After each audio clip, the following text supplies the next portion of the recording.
Huwag tayong matakot. Ang daming nagsasabi sa akin na mahina daw yung pananampalataya ko kasi daw lumipat daw ako ng umalis daw ako ng JIL. Sabihin ko sa inyo, ano ba yung pakiramdam nyo? Bawat pagsamba nyo, punta nyo ng church, makikita nyo yung naghudas Tama.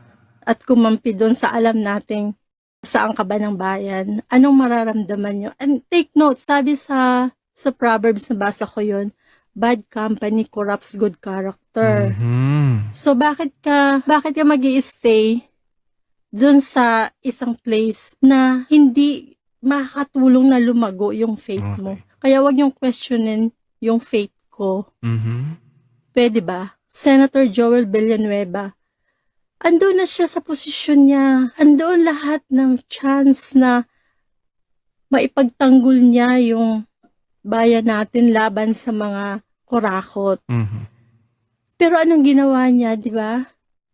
Yung ine-expect natin na akala natin ay dahil sobrang kung gamitin ang Diyos sa mga pananalita niya, sobra talaga. Parang banal.